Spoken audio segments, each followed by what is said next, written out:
So, the internet has been buzzing about this for quite a while now, and it looks like it's finally happening. The rear-wheel drive BMW 1 Series is dead, as is the rear-wheel drive hot hatch. Or is it?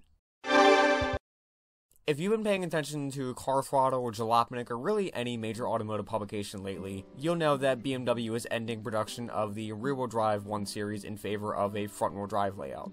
And BMW Australia has announced a final edition of the M140i as a final send-off to the FR hot hatch. Now, of course, this has no effect on the US because we never got the 1 Series hatchback.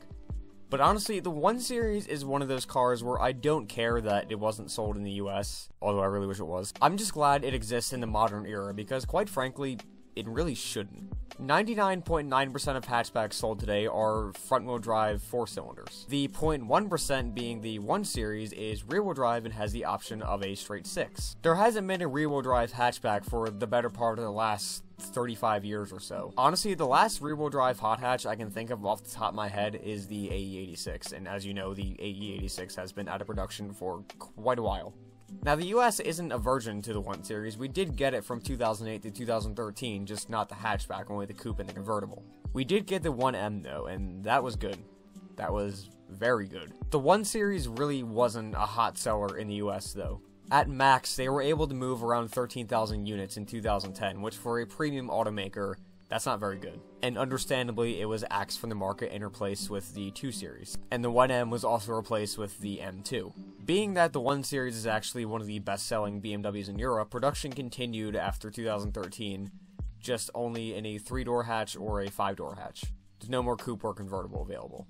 Europe also more or less got a successor to the 1M. The M135i, which as I said is rear-wheel drive, but the M135i comes with a 315 horsepower turbocharged straight 6. Enthusiasts love hot hatches, they love rear-wheel drive cars, and they love decently powered straight 6s.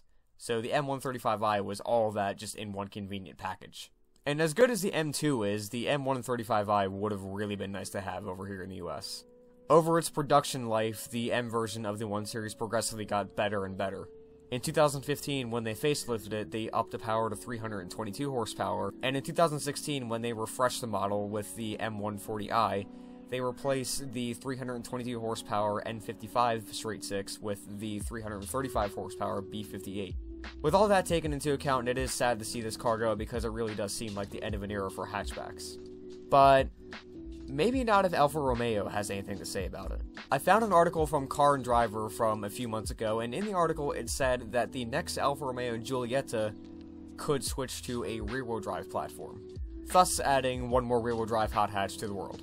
As of right now, the Giulietta is only sold in Europe as a rather cheap but still fun front-wheel drive hatchback. The fun version would be the Quadrifoglio Verde, packing a 1.75-liter Italians turbo 4-cylinder producing 232 horsepower, so it's a punchy little thing. The article stated that the next Giulietta would basically be a shortened platform of the Giulia, which makes sense because why develop an entire new platform when you can just tweak an existing one. As per previous generations, the lineup will mainly consist of 4-cylinders, and I imagine that the QV would have a little more power than the outgoing front-wheel drive one because it being rear-wheel drive now, it'll be able to put the power down more efficiently. But apparently, if the market demands it, a V6 could be an option. Of course, I'm just speculating here. As much as a fan as I am of 200 to 300 horsepower hot hatches, the Giulietta with the Giulia powertrain, oh man, that would be wild. If that's the case, you better be sleeping with one eye open, RS3. With Alfa trying to reestablish themselves as a premium car brand, this move makes sense, as a configuration like this may be more appealing to premium car buyers. It would make it seem and feel less of like an economy hatchback and more of a compact executive car. And there was one more thing that was mentioned in the article.